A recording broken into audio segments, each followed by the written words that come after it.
Assalamualaikum warahmatullahi wabarakatuh. Para pendengar dan peminat kaset yang tengah diputar ini, saya menyatakan rasa bahagia, rasa syukur kepada Allah dapat menyampaikan dakwah saya ini sekarang dengan kaset. Moga-moga dapat tuan-tuan putarkan, tuan-tuan dengarkan ketika tenang-tenang dengan anak-anak di rumah, atau ketika naik mobil, di mobil-mobil yang dapat memasang kaset dalam perjalanan yang jauh, sehingga kecapean dan kepenatan dalam perjalanan pun hilang karena mendengarkan suara ini.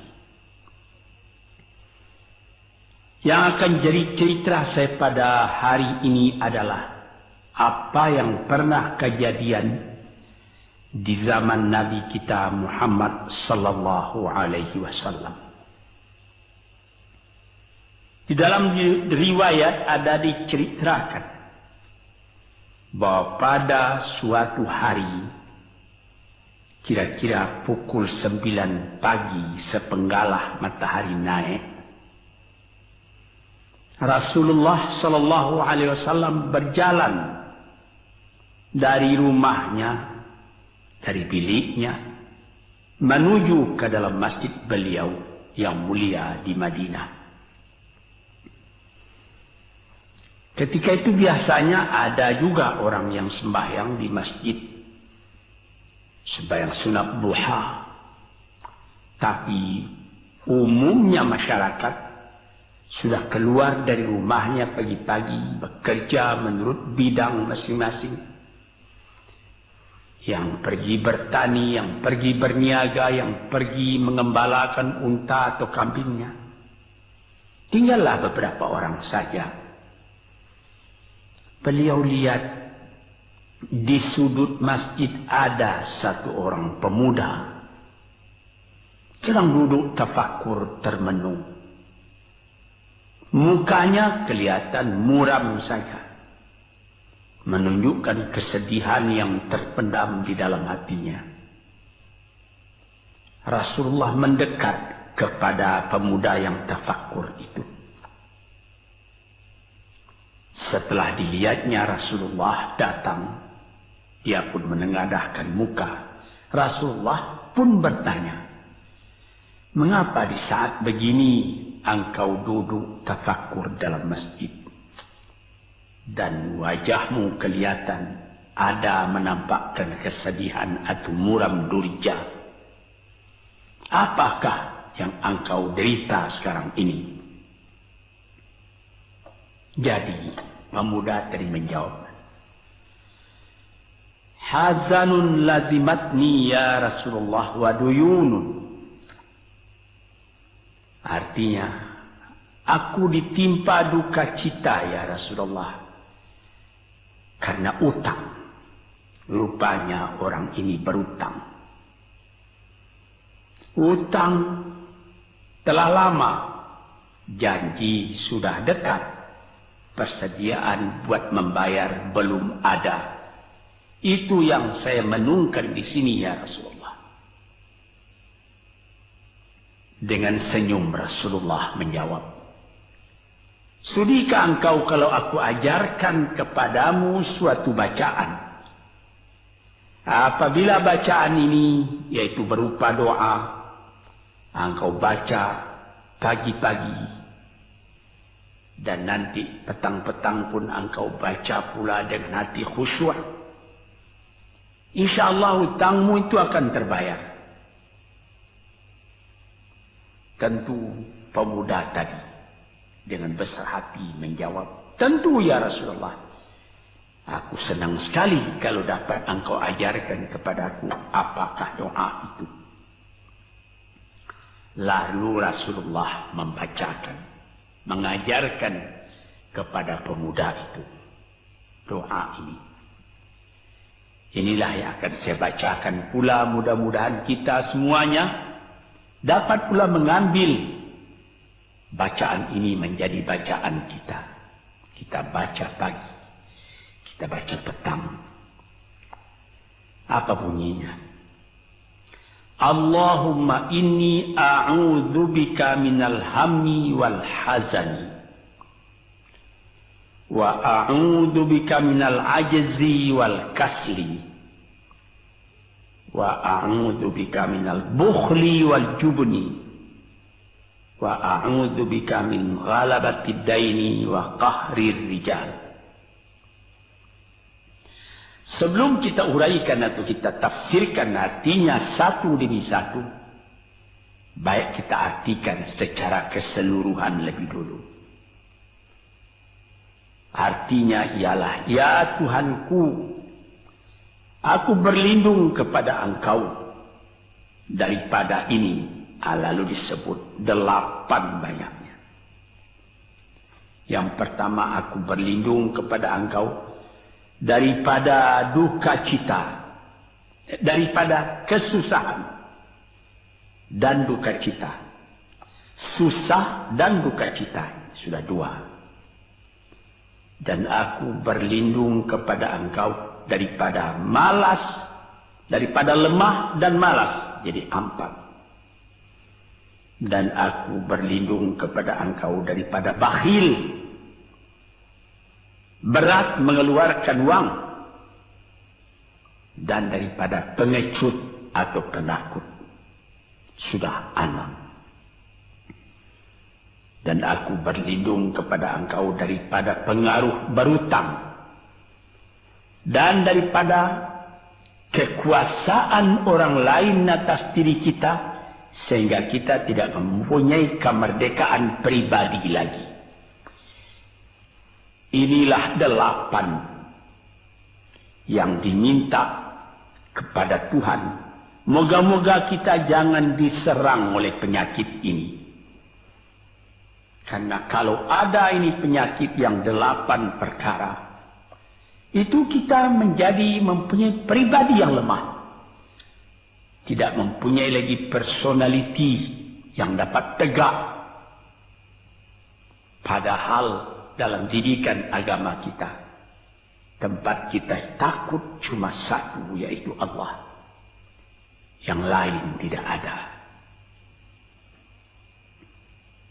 Yang pertama, susah. Apabila orang telah susah, pikirannya pun sudah tertumbuk. Jalan untuk maju tidak ada lagi. Padahal dalam kehidupan itu, manusia tidak akan berjalan di atas jalan yang datar saja, yang bertaburkan kembang. Kehidupan itu mendaki, menurun, melereng, berenang, melewati ombak dan gelombang. Itu pasti dalam hidup. Apa yang disusahkan? Kusut, tak ada kusut yang tidak selesai. Keruh, tak ada keruh yang tidak jernih.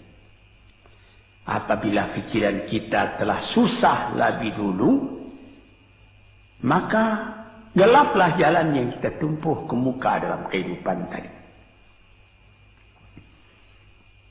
Yang kedua, kita disuruh berlindung kepada Allah daripada duka cita. Yang menyebabkan orang duka cita itu memang banyak.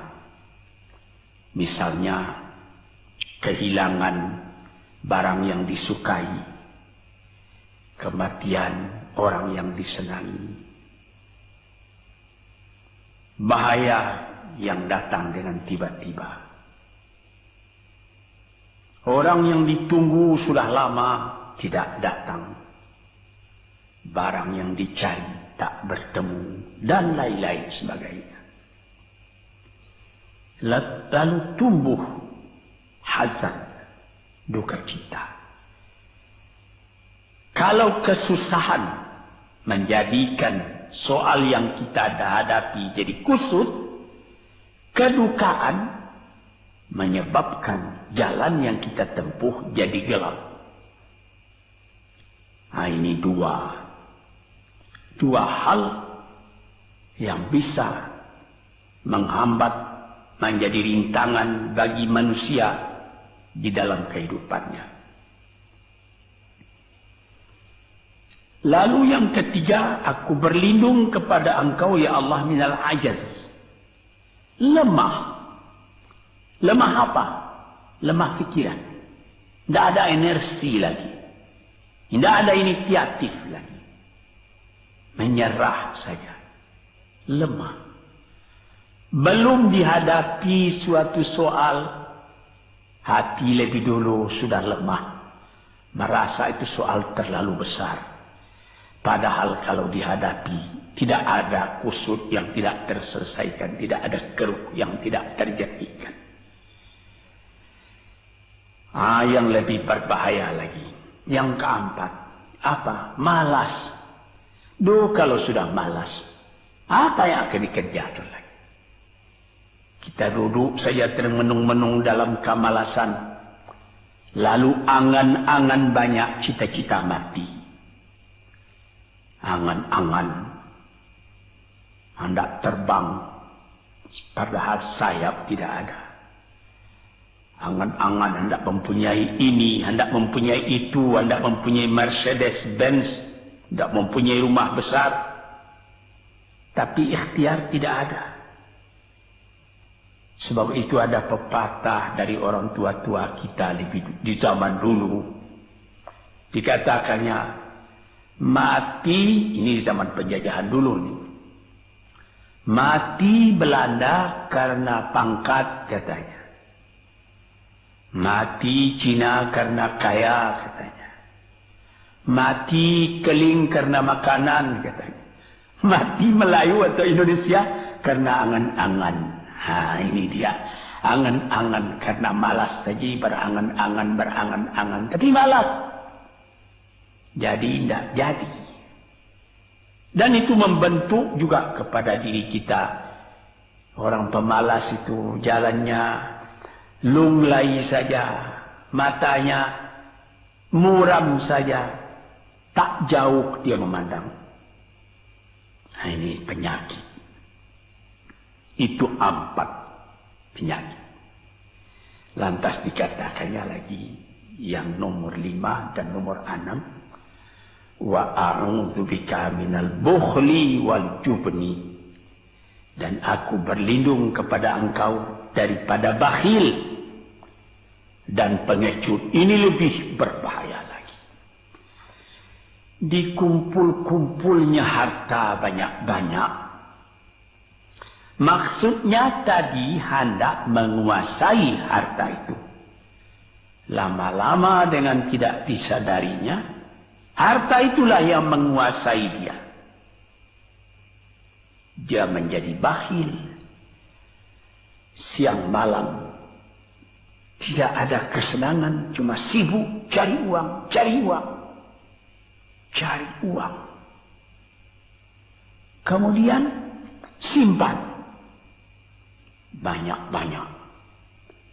Gunanya dia cuma mengumpul itu saja.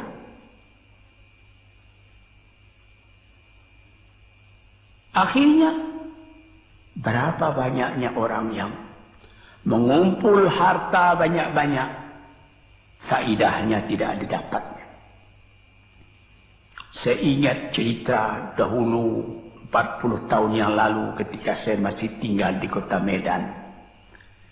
Ada satu orang kaya mengumpul harta. Terkenal dia kaya di Medan, beberapa buah rumah, puluhan rumah yang dipersewakannya. Dan ada lagi harta-harta yang lain. Dia berjalan di jalan raya kota Medan itu dengan jalan kaki pakai payung satu. Padahal orang sudah mulai membeli mobil. Entah Cadillac lah, entah Chevrolet lah. Model-model yang terkenal sebelum perang. Anaknya mengambil faidah dari kekayaan ayahnya. Dia beli mobil dengan uang ayahnya. Lalu orang bertanya, Tuan, anak Tuan sudah naik mobil, Tuan masih jalan kaki.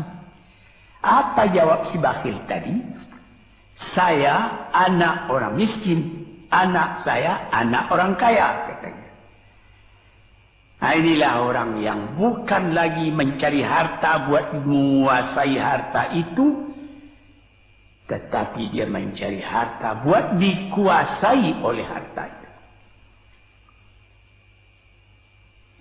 Yang nomor 6 lebih jahat lagi. Apa? Jubun, pengecut. Pengecut ini menjadikan separuh dari kehidupan manusia menjadi gagal.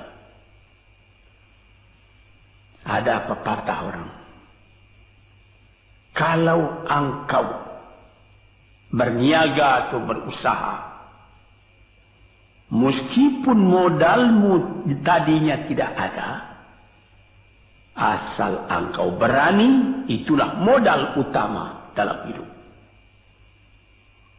Sesuai dengan pepatah Melayu atau pepatah Indonesia lama, dia katakan,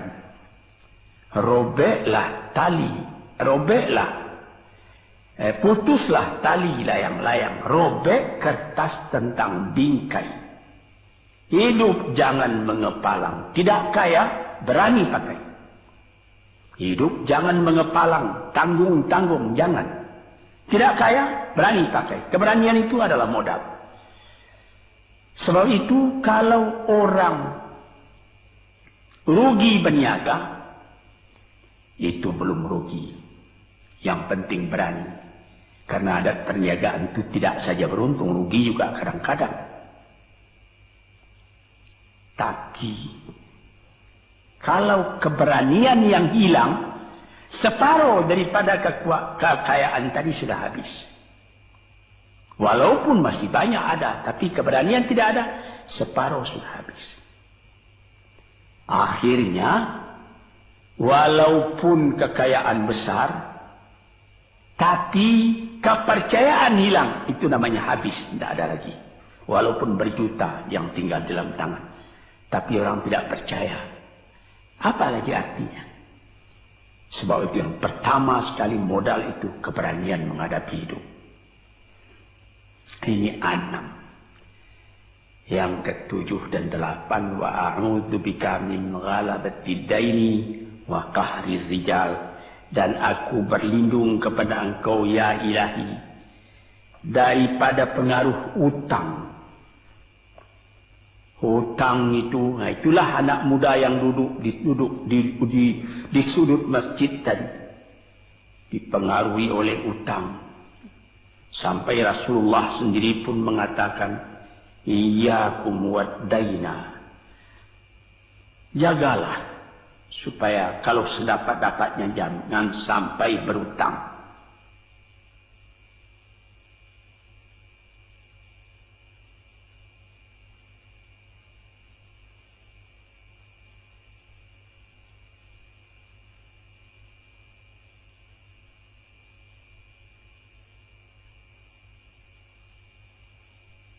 Bisa juga berutang kalau keberanian tidak ada, dan berani itu membuka jalan buat mencari bayarnya. Tetapi kalau pengecut berutang lagi, itu payah buat membayar. Sebab itu Nabi mengatakan, iyyakum wad-daina, saya akan sedapat-dapatnya elakkanlah supaya jangan berutang. Fa innahu hammun bil laili wa mazallatun fin nahari. Hutang itu susah pada malam hari, mata tidak mau tidur. Dengan apa imbangan hutang tadi, berapa utang, berapa yang akan diterima, sehingga mata tidak mau tidur malam itu memikirkan hutang. Akhirnya mazallatun fin nahari, kalau siang hari badan berasa hina, tak berani keluar dari rumah.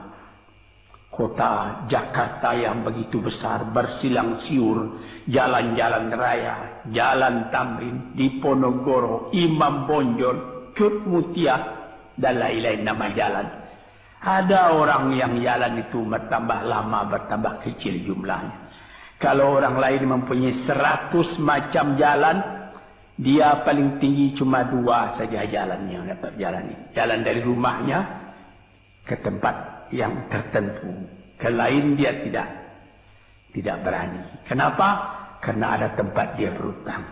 Jadi dikatakan dalam hadis itu, orang berhutang malam tak mau tidur, siang malu sama orang. Takut akan ditanyai, takut akan dicari. Ataupun dia berbenam di rumah, datang orang menunggu piutang. Dia bilangkan kepada pembantunya atau kepada anaknya, katakan bapak tidak di rumah. Anak yang tolol atau pembantu yang tolol menjawab, mana bapak? Dia suruh bilangkan bahwa bapak tidak ada di rumah. Kata anak tadi, betapa susah. Lantas yang nomor 8, wa qahrir rijal. Kita tidak mempunyai lagi kemerdekaan diri buat menyatakan perasaan kita. Karena kita segan kepada orang. Kita terlalu banyak berutang budi kepadanya. Kita terlalu banyak mendapat hadiah daripadanya. Kita terlalu banyak dan lain-lain.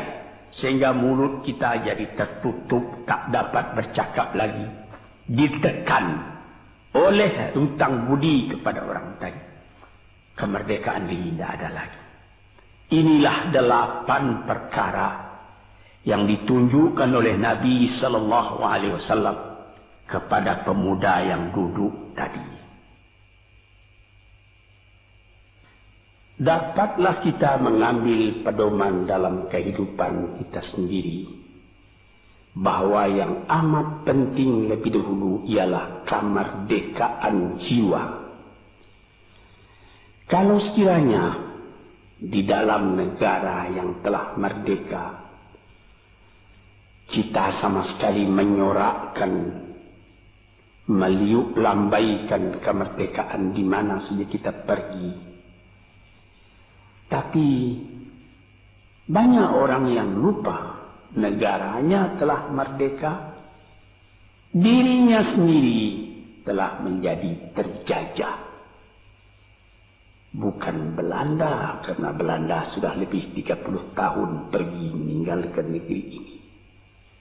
Dan bukan bangsa yang lain, tapi penjajahan yang datang daripada sifat-sifat yang lemah yang kita katakan tadi. Kesusahan. Kalau kesusahan kita perturutkan, jalan yang kita tempuh menjadi buntu. Kita tak tahu lagi kemana akan pergi. Susah. Susah. Pagi susah, malam susah. Sehingga kusut benang itu tak tahu lagi jalan keluar. Padahal pangkal dari kesusahan itu bukan dari luar. Tapi dalam jiwa kita sendiri, dalam dada kita sendiri. Yang kedua, dikatakan duka cita. Saya teringat kepada satu pantun Melayu atau pantun Indonesia. Dikatakannya, kalau berhidup jangan bermenung. Kalau bermenung riak pun tiba. Kalau duduk jangan termenung. Kalau termenung hati pun iba. Kalau hati sudah iba, jalan tertumbuk. Sampai ada juga pepatah nenek moyang kita, hati yang marah mendorongkan, hati yang iba menjauhkan. Sebab itu haruslah kita bersedia membesarkan jiwa kita sendiri. Marfu'ar ras, maufurul kiramah. Kepala terangkat, harga diri dijaga. Itu. Kemudian dikatakan yang kedua, al-ajaz, lemah. Al-kasal, malas. Kelemahan ini juga ada yang karena penyakit. Kenapa lemah saja? Kenapa tiap-tiap pekerjaan yang dihadapi pesimis yang timbul sehingga timbul malas? kalau perlu kita pergi kepada dokter, terutama psikiater. Kita tanyai di mana segi kelemahan ini. Karena kelemahan jiwa, kemalasan, malas dan lemah itu dari jiwa pangkalnya. Ahli-ahli ilmu kesehatan yang telah mendalam mengetahui hubungan antara rohani dengan jasmani kita, sehingga timbul ilmu yang dinamai psikosomatik atau psikoterapi, menganalisa jiwa dari mana seginya, maka timbul lemah, maka timbul malas. Di sini kita memerlukan kuatnya energi. Sebab apabila manusia mempunyai jiwa yang besar, pekerjaan yang besar pun dipandangnya kecil. Tetapi apabila manusia mempunyai jiwa yang kecil, pekerjaan yang kecil pun dipandangnya besar. Kita misalkan saja kedua orang pemimpin yang kita cintai dan kita hormati. Proklamator kita Bung Karno dan Bung Hatta. Mereka mempunyai jiwa-jiwa yang besar. Sebab itu mereka memproklamirkan kemerdekaan Indonesia. Indonesia yang besar yang terjadi daripada puluhan ribu pulau. Dengan 45 kata perkataan, 45 patah perkataan. Dengan ini kami menyatakan kemerdekaan Indonesia. Tapi kalau beliau misalnya orang yang berjiwa kecil, dia akan bertanya, bagaimana bisa Indonesia merdeka? Kita sudah miskin, melarat, dulu dijajah Belanda, kemudian ditekan Jepang. Kapan? Dia mengkaji itu pekerjaan yang detail-detail, yang kecil-kecil, dia anggap itu besar. Ini misalnya. Maka orang-orang yang ajaz, yang lemah, atau yang kasar, yang pengecut, yang pemalas, tidak dapat mengerjakan pekerjaan yang besar-besar. Kemudian yang kelima dan keenam, wa a'udzubika minal bukhli. Aku berlindung kepada engkau daripada bakhil. Menerima mau banyak-banyak, mengeluarkan paling sedikit. Dia anggap, sebagaimana saya katakan tadi, tadinya dia menguasai harta. Akhirnya dengan tidak disadarinya, dia yang dikuasai oleh harta. Akhirnya orang yang begini kerjanya cuma mengumpul-ngumpul harta saja. Kumpulkan harta banyak-banyak. Kemudian Tuhan memanggilnya kembali ke akhirat. Mati. Tidak ada harta tadi yang dibawanya. Tinggal menjadi perselisihan di antara anak dan cucu. Di hari-hari yang pertama, anak tadi menangis. Ayahnya telah mati. Tapi di hari yang kedua dan ketiga, dia tidak menangis lagi. Dia berpikir, di mana kunci ditaruh ayah? Di mana simpanan ayah? Berapa peninggalan ayah? Lalu dia berkelahi. Anak tadi. Nah ini, karena si ayah tadi bukhul, bakhil. Nikmatnya orang lain yang merasai, dia sendiri sengsara diperintah oleh hartanya itu. Apatah lagi yang keenam, jubun, pengecut. Dia berjalan siang, dia berjalan malam hari. Kelihatannya olehnya pohon kayu bergerak-gerak. Disangkanya itu hantu. Dia lari terus. Bertambah lari, bertambah takut. Akhirnya dia pingsan karena sudah lari itu. Dia tidak ada apa-apa oleh orang yang berani. Ini orang yang gagal di dalam perjalanan hidupnya. karena penakutnya, karena pengejutnya itu. Padahal di dalam keterangan agama sendiri, orang-orang yang beriman kepada Allah dikatakan la tahinu wa la tahzanu wa antumul a'launa in kuntum mu'minin. Jangan engkau merasa lemah, jangan engkau merasa duka cita, jangan engkau merasa pengecut. Engkau tinggi kalau engkau beriman kepada Allah Subhanahu wa Ta'ala. Dengan iman kepada Allah Ta'ala itu kita melihat alam dalam keindahannya, dalam kekecilannya. Yang besar cuma Allah. Kita tidak takut karena tidak ada satu bahaya yang akan menimpa kepada diri kita kalau tidak Tuhan yang menentukan. Ini pokok tuan-tuan, para pendengar kaset yang saya muliakan. Kemudian di nomor 7 dikatakan kita berlindung kepada Allah daripada pengaruh hutang. Alangkah kecilnya jiwa orang apabila dia telah berutang kepada orang lain. Dibikin janji tanggal sekian akan dibayar, tanggalnya sudah dekat, persediaan belum ada, lalu timbul kecil jiwa sekali lagi.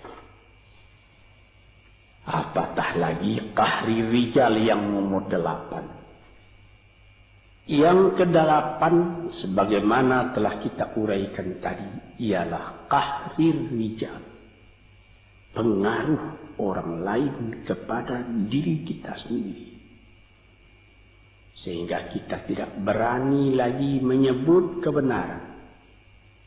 Tidak berani lagi mengatakan yang hak. Lidah telah tertutup. Mulut telah penuh dengan air sehingga tidak dapat dibuka lagi. Segan. Kita sudah terlalu banyak berutang budi kepada orang.